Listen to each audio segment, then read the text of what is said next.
Welcome everyone, welcome to our channel Bullseye. আজকে আমাদের market শেষ হয়ে গেছে এবং আমাদের মান্থলি এক্সপায়ারি যেটা ছিল, আমাদের মান্থলি এক্সপায়ারিও শেষ। কালকে আমাদের 1 জুলাই, আমাদের নতুন মাস শুরু হতে চলেছে। যেহেতু মাসের শুরু, আমাদের সমস্ত এক্সপায়ারি আবার নতুন করে শুরু হচ্ছে। আমাদের স্টকে, আমাদের ইন্ডেক্সে সবকটা এক্সপায়ারি আমাদের নতুন করে শুরু হচ্ছে। সো সেক্ষেত্রে আজকে আমাদের ইন্ডেক্সের ডিসকাশান থাকবে। আমাদের মান্থলি টার্গেট, আমাদের মনডে ইন্টারডে টার্গেট এবং আমাদের ইন্টারডে স্টকও দেওয়া হবে, যে কারণে আজকে ভিডিওটা একটু বড় হয়ে যেতে পারে। তো প্রথমে আজকে আমরা ওভারঅল মার্কেটটা একটু ওয়াচ করে নেব। আমাদের আজকে নিফটি 50, আমাদের সেন্সেক্স, আমাদের নিফটি ব্যাংক ওভারঅল সাইডওয়েজ গেছে এবং ওভারঅল মার্কেট, আমাদের ওয়ার্ল্ড মার্কেট আমাদের সাইডওয়েজ চলছে, সাইডওয়েজেও ক্লোজ হয়েছে। সো ওভারঅল আমাদের ইন্ডিয়ান মার্কেট এবং ওয়ার্ল্ড মার্কেট মোটামুটি কেউ পজিটিভ বা কেউ নেগেটিভে সাইডওয়েজ ক্লোজ হয়েছে। সো আমরা আজকে 1 জুলাই আমাদের নতুন এক্সপায়ারির নতুন মান্থলি এক্সপায়ারি শুরু হচ্ছে। মান্থলি এক্সপায়ারি নিয়ে আলোচনা করব। তো প্রথমে আসবো আমরা নিফটি 50 ইন্ডেক্সে। নিফটি 50 ইন্ডেক্সে এটা আমাদের মান্থলি চার্ট। নিফটি 50 ইন্ডেক্সে আমাদের ডাউন সাইডে আমাদের সাপোর্ট রয়েছে 15,200 এবং আপ সাইডে রয়েছে আমাদের 18,000। যদিও টার্গেটটা একটু বড় হয়ে যায়, তবু আপ সাইডে চার্ট ওয়াইজ আমাদের 18,000-এর একটা রেজিস্ট্যান্স রয়েছে। মার্কেট আমাদের আজকে, আমাদের নিফটি ইন্ডেক্স আজকে আমাদের ক্লোজ হয়েছে 15,780-তে। সেই হিসাবে দেখতে গেলে আমাদের নিফটি 50 ইন্ডেক্স আমাদের সাপোর্টের কাছাকাছি রয়েছে এবং রেজিস্ট্যান্স থেকে অনেকটা দূরে আছে। আবারও যেটা পুরনো কথা আবার একবার বলবো, যে যতক্ষণ পর্যন্ত আমাদের 15,200-র নিচে বা 15,200-র নিচে ক্লোজ না দিচ্ছে, ততক্ষণ আমরা নিফটিতে বা নিফটি 50 ইন্ডেক্সে আমরা লং করব না সেলিং সাইডে। সো এটা গেল আমাদের নিফটি 50 ইন্ডেক্সে আমাদের এক্সপেক্টেড, বা আপনারা এটাকে একটু নামিয়ে এনে 17,000 করে দিতে পারেন আর 17,500 করতে পারেন। এই মুহূর্তে আমাদের নিফটি 50 ইন্ডেক্সের আগামী মান্থের টার্গেট বা আমাদের আগামী মান্থের রেঞ্জ এটা হতে পারে ডাউন সাইডে 15,200 এবং আপ সাইডে 17,500। এবার আসবো আমরা নিফটি 50 ইন্ডেক্সে ওয়ান ডে চার্টে। ওয়ান ডে চার্টে যেটা আমাদের বলা হয়েছিল, সেম জিনিস। ডাউন সাইডে 15,200 সাপোর্ট রয়েছে, আপ সাইডে আমাদের 15,900 রেজিস্ট্যান্স রয়েছে। মার্কেট 15,780-তে আছে। আজকে অলমোস্ট আমাদের সাইডওয়েজে ক্লোজ হয়েছে, নেগেটিভ ক্যান্ডেল আমাদের, ইন্ডিকেশন ক্যান্ডেল। সো আপ সাইডে আমাদের 15,900 রেজিস্ট্যান্স আছে। 15,900 রেজিস্ট্যান্স ব্রেক করলে আমরা 16,200-র দিকে এগোবো। এই মুহূর্তে ডেইলি ক্যান্ডেলে আমাদের চার্ট আমাকে এইভাবে শো করছে 15,900, 16,200 এবং 15,200 আমাদের ইম্পর্টেন্ট লেভেল। এর নিচে যতদিন ক্লোজ না দিচ্ছে বা এর উপরে যতদিন ক্লোজ না দিচ্ছে, ততদিন আমরা নিফটি 50 ইন্ডেক্সে লং করব না বা পজিশন হোল্ড করব না। এবার আসি আমরা আমাদের কালকে 1 তারিখে আমাদের নিফটি 50 ইন্ডেক্সের আমাদের পজিশন কেমন হবে। পজিশন অর্থাৎ কালকে আমরা ইন্টারডেতে কীভাবে ট্রেড করব সেটা নিয়ে আমরা আলোচনা করব।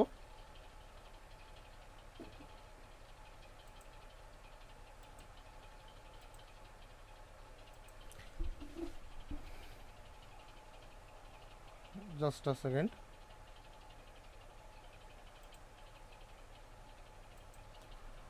আমাদের নিফটি 50 ইন্ডেক্সে কাল শুক্রবারের জন্য আমাদের ট্রেড থাকছে আমাদের আপসাইডে 15,900, এটা আমাদের সেফ জোন বলতে পারেন।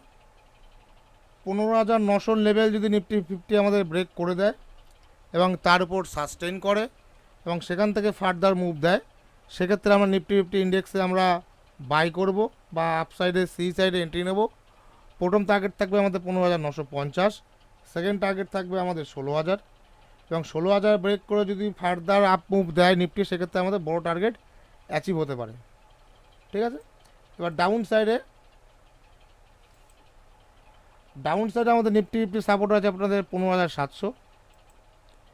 এই লেভেলটা যদি কালকে নিফটি 50 ইন্ডেক্স ব্রেক করে দেয় এবং এর নিচে কিছুক্ষণ সাস্টেইন করে, কিছুক্ষণ বলতে 10 থেকে 15 মিনিট যদি সাস্টেইন করে এবং এখান থেকে ফার্দার মুভ দেয়, সেক্ষেত্রে আমরা নিফটি 50 ইন্ডেক্সকে সেল করব বা পি সাইডে এন্ট্রি নেব। আমাদের প্রথম টার্গেট থাকবে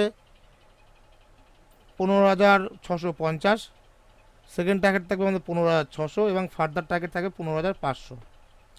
সো নিফটি ইন্ডেক্সে আগামী দিনেও আমরা কোনো রকম পজিশন হোল্ড করবো না যতক্ষণ না পর্যন্ত আমাদের লেভেল ব্রেক করে তার নিচে ক্লোজ দেয়। সেই হিসাবে আমাদের কালকের জন্য, শুক্রবারের জন্য আমাদের নিফটি ইন্ডেক্সে শুধুমাত্র ইন্টারডে লেভেল থাকবে। এবার আসি আমরা ব্যাঙ্ক নিফটি ইন্ডেক্সের ক্ষেত্রে। ব্যাঙ্ক নিফটি ইন্ডেক্সের ক্ষেত্রে আমরা ব্যাঙ্ক নিফটি ইন্ডেক্সে মান্থলি একটা হিসাব করব, দেখা যাক কী আমাদের আসছে। ব্যাঙ্ক নিফটি ইন্ডেক্সের ক্ষেত্রে আমাদের ডাউন সাইডে সাপোর্ট রয়েছে 32,100 বা রাউন্ড ফিগারে 32,000। আপ সাইডে আমাদের 37,500 বা অনেক দূর হয়ে যাচ্ছে এটা, আপনারা চাইলে এটাকে কাছে নিয়ে আসতে পারেন, এটাকে আপনারা 36,000 বা 36,500 করতে পারেন এই লেভেলটা। সো আমাদের মান্থলি চার্টে আমরা এক্সপেক্ট করছি আগামী দিনে আমাদের ব্যাঙ্ক নিফটি 32,000 থেকে 36,000-এর মধ্যে থাকবে। যদি 32,000 ব্রেক করে দেয় এবং তার নিচে ডে ক্যান্ডেল ক্লোজ দিয়ে দেয়, সেক্ষেত্রে আমরা নিফটি ইন্ডেক্সকে সেলিং সাইডে বা পি সাইডে আমরা লং করব, বা আমরা লং পজিশন হোল্ড করব, বা পজিশন আমরা ওভারনাইট নিয়ে যাব। এবার আসে আমাদের ব্যাঙ্ক নিফটি ইন্ডেক্সে আমাদের ডেইলি চার্টে।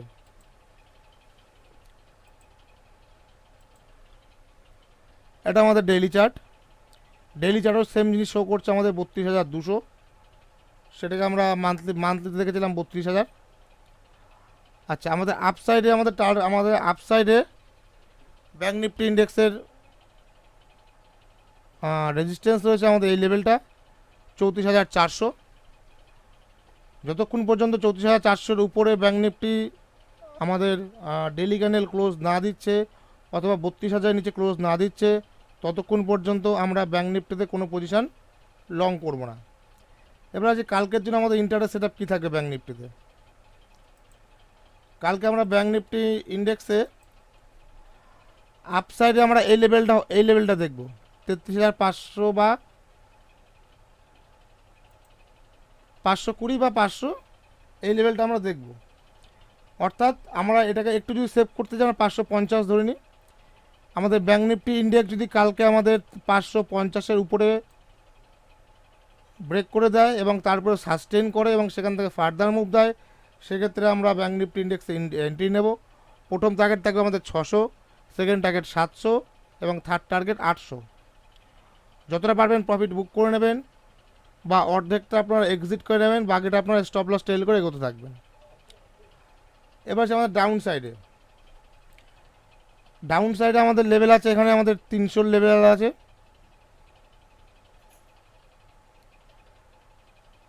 এই লেভেলটা ব্যাঙ্ক নিফটি ইন্ডেক্স আমাদের যদি কালকে 300 লেভেলের ব্রেক দেয়, অর্থাৎ 300-কে ব্রেক করে তার নিচে সাস্টেন করে কিছুক্ষণ এবং সেখান থেকে ফার্দার ডাউন সাইড মুভমেন্ট দেয়, সেক্ষেত্রে আমরা ব্যাঙ্ক নিফটি ইন্ডেক্সে আমরা শর্ট করব বা আমরা পি সাইডে এন্ট্রি নেব। প্রথম টার্গেট থাকবে আমাদের 33,200, 33,100 এবং 33,000। 33,000 আমাদের ইম্পর্টেন্ট সাইকোলজিক্যাল সাপোর্ট আছে। সো আমাদের টার্গেট থাকবে 33,000 এবং ফার্দার যদি 33,000 ব্রেক করে দেয় এবং তার নিচে সাস্টেন করা শুরু করে দেয়, তাহলে আমরা উইল গো ফর বিগ, অর্থাৎ আমাদের একটা বড় টার্গেট আসতে পারে কালকের মার্কেটে। এবার আছে আমাদের কালকে শুক্রবার আমাদের ইন্টারডে স্টকের ক্ষেত্রে। কালকে আমাদের ইন্টারডে স্টকে থাকবে আমাদের এশিয়ান পেইন্ট। একটা জিনিস খেয়াল করে দেখুন, আমাদের এই যে লেভেলটা রয়েছে অর্থাৎ 2600 থেকে 2700 লেভেলটা, এখানে আমাদের এশিয়ান পেইন্ট বেশ কিছুদিন ধরে সাপোর্ট বিল্ড করেছে। করার পরে এখানে আমাদের গত পরশু দিনের আগের দিন অর্থাৎ সোমবার দিন নাগাদ আমাদের এখানে ব্রেকআউট দিয়ে সাস্টেন করতে পারেনি, আবার পড়ে গেছে এবং এই মুহূর্তে আমাদের 2700 লেভেল এশিয়ান পেইন্ট হোল্ড করার চেষ্টা করছে। এটা আমাদের কাছে একটা ক্রুশিয়াল লেভেল। এখান থেকে যদি এশিয়ান পেইন্ট বাউন্স ব্যাক করে তো ভালো মুভমেন্ট আসতে পারে, আর যদি এই লেভেলটা হোল্ড করতে না পারে সেক্ষেত্রে এখান থেকে ব্রেকডাউন দিয়ে দেবে এবং আমাদের সেক্ষেত্রে ভালো মুভমেন্ট আমরা এক্সপেক্ট করতে পারি। সো কালকে আমাদের থাকবে এশিয়ান পেইন্ট। এবার এশিয়ান পেইন্ট আমাদের কালকে লেভেল কী থাকবে আমরা একটু দেখে নেব। এটা আমাদের 30 মিনিট চার্ট, আজকে পুরো দিন সাইডওয়েজ গেছে এশিয়ান পেইন্ট। সো কালকের ক্ষেত্রে আমাদের ইন্টারের লেভেল থাকবে আপসাইডে 2725, 2725। কালকের দিনে যদি 2725-এর লেভেল ব্রেক করে এশিয়ান পেইন্ট এর উপরে সাস্টেন করে যায় এবং এখান থেকে ফার্দার আপ মুভ দেয়, সেক্ষেত্রে আমরা এশিয়ান পেইন্টে বাই করব। আমাদের প্রথম টার্গেট থাকবে 2750, সেকেন্ড টার্গেট থাকবে 2760, থার্ড টার্গেট থাকবে 2775। ডাউন সাইডে সেম জিনিস, ডাউন সাইডে যদি আমাদের 2680 এই লেভেলটা যদি কালকে আমাদের এশিয়ান পেইন্ট ব্রেক করে দেয়,